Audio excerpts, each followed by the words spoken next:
Hi friends, ఈరోజు కార్తీక మంగళవారం, అది కాక షష్ఠి అండి. నేను మంగళవారాలు చేస్తున్నాను కదా, ఇది రెండో వారం అనమాట.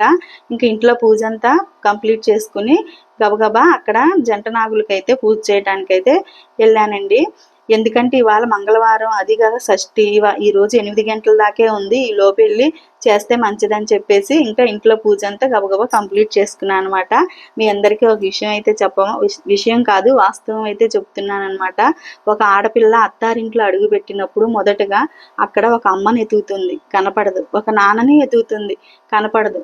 తర్వాత సోదరుని ఎదుగుతుంది, సోదరిని ఎదుగుతుంది, కానీ కనపడదు. తర్వాత తను వెతుక్కుంటుంది, తను కూడా కనపడదు. ఎందుకో చెప్పనా, తన జీవితం వేరొకరు సొంతం కాబట్టి. ఇంకెవరు కనపడతారు?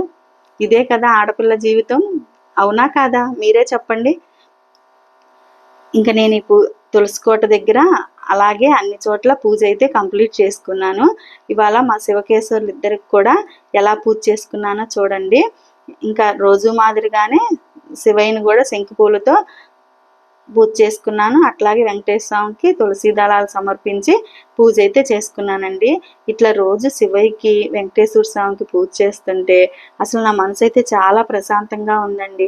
అసలు ఆ దేవుళ్ళని అలా చూస్తూ ఉండిపోవాలి అన్నట్లుందనమాట. అంత మనసు ప్రశాంతంగా ఉంటుంది. ఒక పక్క సూర్యోదయం, అసలు సూర్యోదయం చూడండి, అసలు నాకు చాలా ఇష్టం అండి సూర్యోదయం చూడాలంటే.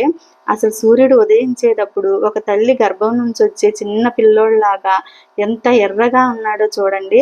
ఇక ఇక్కడ పూజ అంతా కంప్లీట్ చేసుకున్నా. ఇక్కడ సుబ్రహ్మణ్యం స్వామికి అయితే పూజ చేసుకుని 21 ప్రదక్షిణాలు చేసి జిల్లేడాకులో బెల్లం పెట్టుకుని కొబ్బరికాయ కొట్టి హారతి ఇచ్చుకున్నా. మీ అందరికి కనుక నా వీడియో నచ్చితే లైక్ చేయండి, షేర్ చేయండి, సబ్స్క్రైబ్ చేయండి.